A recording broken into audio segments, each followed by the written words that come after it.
All right, so you're ready to start soloing. Wise choice. So let's get at it, but first, two things I need to put out there right up front. First, I am not a big theory head, so these tutorials are going to be fairly light on theory. We'll touch upon it here and there when needed, but for the most part, these tutorials will be fairly free of music theory. That said, I know a fair amount of theory now, but when I started and when I did most of my serious learning, practicing, and playing in bands and whatnot when I was back in my 20s, I knew very little, but I knew my guitar neck and I knew it inside out. I was very much a scale and lick driven type of guitar player, and it served me well, despite not knowing very much of what I was doing from a standpoint of theory. So I'm going to approach this with the understanding that you may know very little about theory at this point in your playing as well. If you do know some theory, great. If you don't worry about it for now. You can still solo and still solo very well without it, though it would be good stuff to know going forward in your playing. That said, some of the greatest guitar players in history only had a very rudimentary understanding of music theory, so it's not 100% essential. So we're going to gloss over it for now, only, like I said, only touching upon it here and there when the need arises. My second point before we get started is that this is very much my way of doing things. I'm 100% self-taught, and some of my ideas and approaches to soloing may be a bit unorthodox and not by the book. But again, like I said, it served me well, I think. For instance, with this tutorial, we're going to be working within one scale to get you started on your soloing quest, I guess. The natural minor scale, not the minor pentatonic, and I'll get to why in a moment. But for now, I want to talk about my approach to this and how I personally figured it all out. Now, the by-the-book approach would have you in like 5 caged positions all over the neck within the scale. I don't know anything about that stuff, I'm afraid to say. It's not how I taught myself. I personally have simplified that approach, I think. I have 2 positions. That's the way I figured it out. By knowing 2 positions, their octave positions, and knowing all the notes, 8, that connect those 2 positions, one can solo all over the neck. Also, my approach to the scale itself might be a bit unorthodox as well, and we'll get to that once we get started. I personally believe that my approach to it, like I said, simplifies everything. You have 2 positions instead of 5, and a better scale under your belt to get started in the natural minor rather than the pentatonic, in my belief, that most teachers would start you with. So speaking of getting started, let's get started. More talking first, sorry, but it's important stuff. I'm going to be teaching you maybe your first scale, the natural minor scale. So why the natural minor scale? Well, it was the first scale that I learned, so and that's what we're doing. Actually, I'll be teaching you 2 scales because the minor pentatonic is built right into the natural minor scale. And most people would start you with the minor pentatonic, but not me. Other than the reason that it was the first scale that I learned, again, I'll ask why the natural minor scale. Well, a few reasons actually. Reason number 1, it's one of the most common, if not the most common, scale in hard rock and metal soloing. Sure, there are tons of other scales out there that soloists use, major scales and minor scales and minor pentatonic and melodic minor and harmonic minor and modal scales, and that's getting into theory. So why don't you need to know those? Well, first, many of these scales aren't really suited to rock and metal music, and for some of those that are, they can be quite specific in their tonality. The harmonic minor, for instance, which I just mentioned, is used very much to give your solo a classical flavor, for say like neoclassical type shredding. But unless you're Yngwie Malmsteen or Uli John Roth, it's not the type of scale you're going to be using in your everyday type of soloing needs.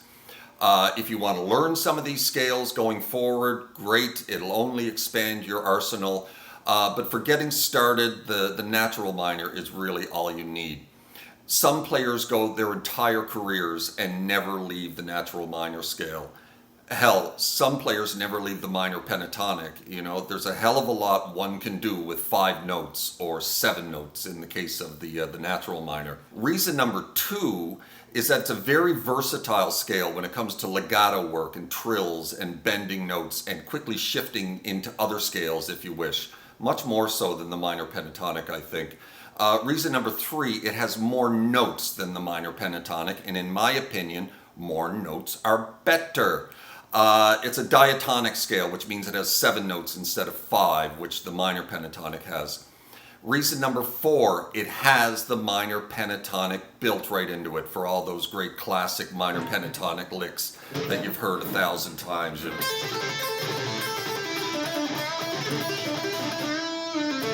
know, stuff like that. Which leads us to the next question. Why are we starting with a minor scale? What about the major scale? Don't we need to know that? Well, the answer to that is twofold. Yes, you do need to know the major scale, but you'll find that the majority of hard rock and metal music is in a minor key. It's darker and less happy than the major key. It's perfectly suited for hard rock and metal music. There are exceptions, of course, and that leads me to my second point. If you do find yourself soloing in a major key, you can still use the minor scale by soloing in what's known as the relative minor of whatever major key you're playing in. You don't need to know the major scale. You do need to know the major scale though. One just shifts position of the minor scale to another area of the neck and solos in that. It's actually 3 frets down from whatever major key that you're soloing in. Some would say that this is a cheat, soloing in the relative minor. I don't. They're the exact same notes. And this next part is key to why I don't think it's a cheat. The minor scale is where the licks are. I personally don't find the major scale to be a comfortable scale to solo in. It's not really lick friendly in my opinion. You know, all the great classic licks come out of the minor scale and the minor pentatonic, as far as I can tell, at least the ones that I like to use. And like I said, this tutorial is very much my way of doing things and not by the book. So if you've seen me play and watch some of my videos, or hopefully all of my videos, and like what you've seen and like my way of doing things, let's have a look at the scale. If not, turn back now. So let's get started.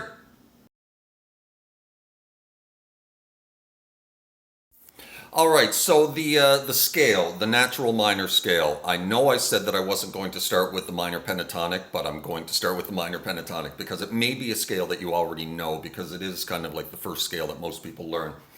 And then I'll show you how to change it into the natural minor scale.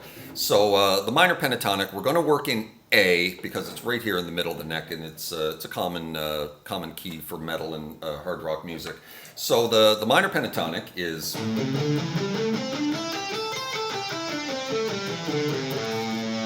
that's 5/8, 5/7, 5/7, 5/7, 5/8, 5/8.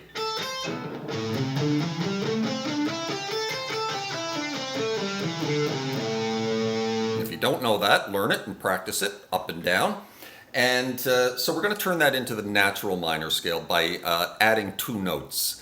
It's more than 2 notes when you play the whole scale all the way down the fretboard, but we're going to add this note, we're going to add this note, we're going to add this note, we're going to add this note, and we're going to add this note.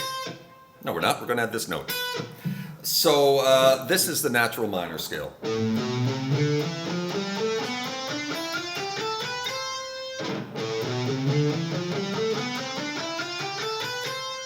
That's 5/7/8, 5/7/8, 5/7, a little jump down to 4, 4/5/7, 5/6/8, 5/7/8.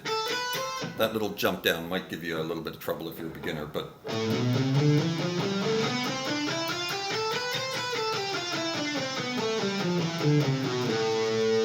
that is the natural minor scale. And like I said earlier, I had a bit of a different approach to this. I started it off the G string, or the G note at the on the E string at the 3rd fret. And I kind of played it like this when I was learning.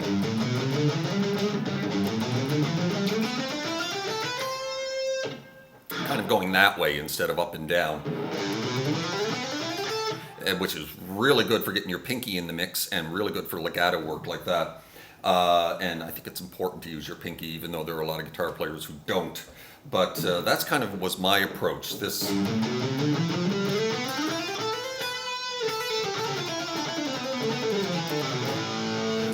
And but we're going to work up and down for now, and for the purpose of this tutorial. So we're going to call that position 1. That is our number 1, position 1.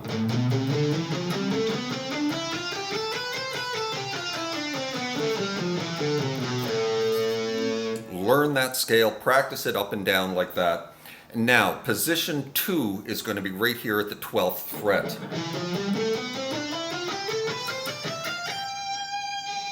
And that is 12, 13, 15, 12, 14, 15, 12, 14, 15, 12, 14, 12, 13, 15, 12, 13, 15.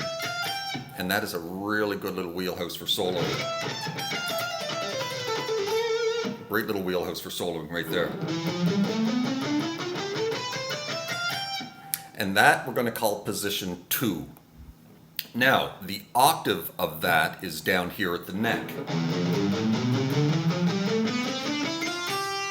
We're going to call that position 2 low. It's not really, it is another position, but it's the exact same thing as what you're doing here, just an octave lower.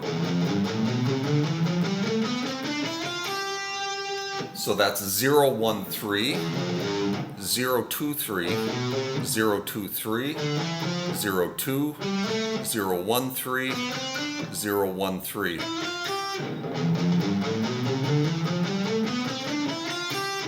Now, what we want to do is connect that position 2 low to position 1. And how are we going to do that? So we can start soloing down here and work our way into position 1.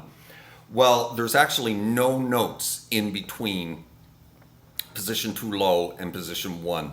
It just naturally flows into it. So what you want to do is you want to find your front end note from position 2 low at the neck and connect it to the back end note from position 1. So in other words, our front end note here is the last note on the string before we switch strings, which is the 3rd fret on the E string, right there.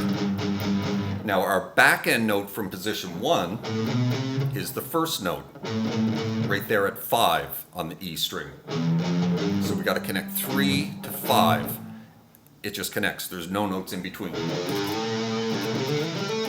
And now you're into position 1. On the A string, that would be our front end note from playing the scale at the neck, the 3rd fret on the A string. Now our back end note from position 1 would be the 1st note at the 5th fret on the A string. So we have to connect 3 to 5. No notes in between, they just connect.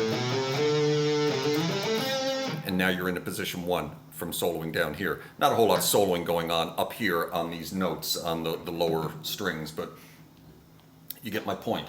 Now down to the D string. That would be our front end note at the 3rd fret. Our back end note from the D string from position 1 would be the 1st note at the 5th. So we have to connect 3 to 5. They just connect. And now you're in position 1. See what I mean? On the G string, there's only 2 notes from position 2 low, 0, 2. So that would be our front end note. Our back end note from position 1 would be where we made the little jump down to 4. That would be our back end note, the 1st note. So we have to connect 2 to 4. No notes in between, they just connect. And now you're in position 1. The B string, that would be our front end note at the 3rd fret from position 1. It would be the 5th fret, so we have to connect 3 to 5. Just connects, no notes in between. Same thing on the high E. That would be our front end note. That would be our back end note. Connected.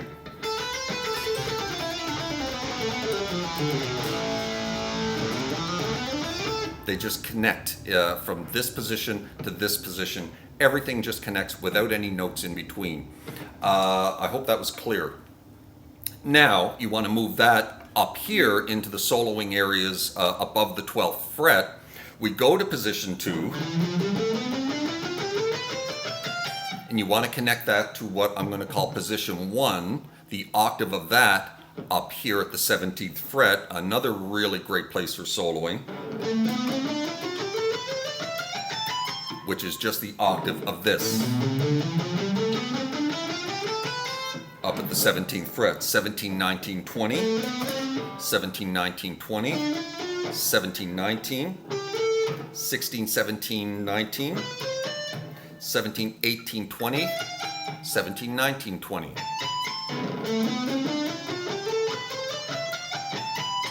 And that's a really good place for soloing. Now, so we want to connect position 2 to position 1 high. It's the exact same thing as connecting position 2 low to position 1.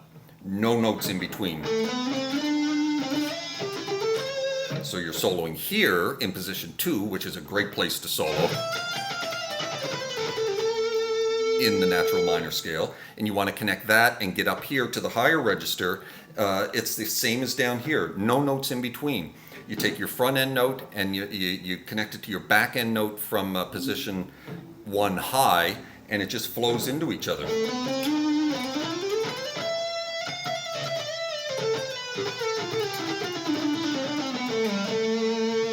Do you see what I mean? And so that is how you connect this position to this position and this position to the higher register position, which is the octave of position 1. Now, you want to connect position 1 to position 2, and that takes a couple of extra notes. And those notes are right here, 10, 10, 9, 10, 9, 10, 10, 10. And remember that, because this is another great little wheelhouse for soloing, these 9 10s.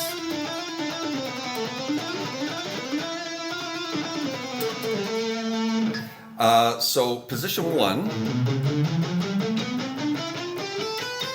position 2. You got to connect those. So we're going to use those connecting notes. So we're going to take, again, the front end note, that note right there, before you skip string, before you move on to the next string. So that would be our front end note from position 1 at the 8th fret. And we have to connect that to the back end note from position 2. The back end notes from position 2 are all the 12th fret. So we need to connect the front end note to the 12th fret. From 8 to 12, and we're going to use the notes I said, 10 on the low E. On the A string, front end note is right there at the 8th fret. We have to connect it to 12. We're going to use, again, 10. And now we're into position 2. The D string, we have to connect 7. That's our front end note, and we have to connect that to 12. And now this is where we jump and we into the 9 10. 10 10 9 10 9 10. So that's our front end note. We have to connect it to 12, and we're going to use 9 10.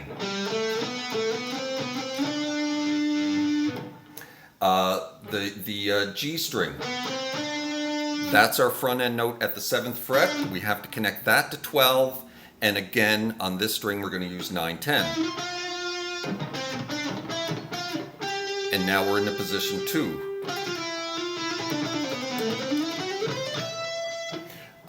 And the B string from position 1. The 8th fret is our front end note. And like I said, our back end note is 12. And on the B string and on the high E, we're going to use 10. 10, 12, and then we're up to 12, and now we're in position 2. So you see what I did there? So I took the back end note, or the front end note, sorry, from each string from position 1, and I connected it to the back end note of each string from position 2 by using 10, 10, 9, 10, 9, 10, 10, 10. And that little wheelhouse, that little 9, 10, 9, 10, That little wheelhouse there is great for soloing in. A little.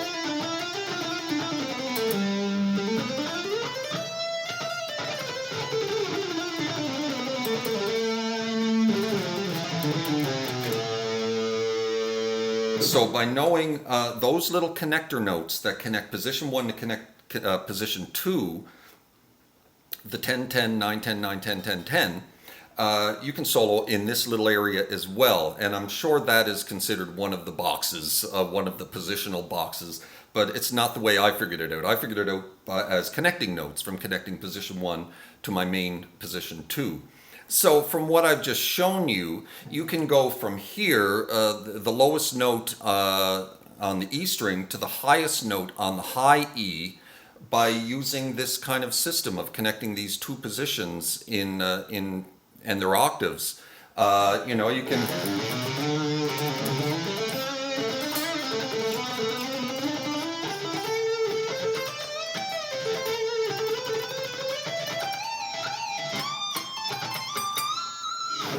I've gone from there to there by using this kind of system of position 1, position 2, position 2 low, and position 1 high. And I think it simplifies things. I'm not sure, but let me know. Drop a comment down below and tell me what you think about my little system. Part 2, we're going to get into some of the techniques that you will need to solo within this scale. Techniques like legato. Techniques like trills, bends with vibrato, no bends, vibrato, and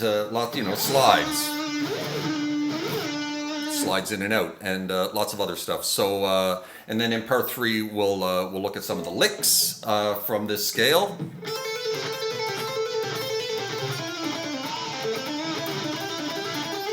Stuff like that, and then in part 4 we'll put it all together and see if we can put a solo together. So anyway, I hope you like that, and I hope that helped you out, and we'll see you next time. Take care. Ciao.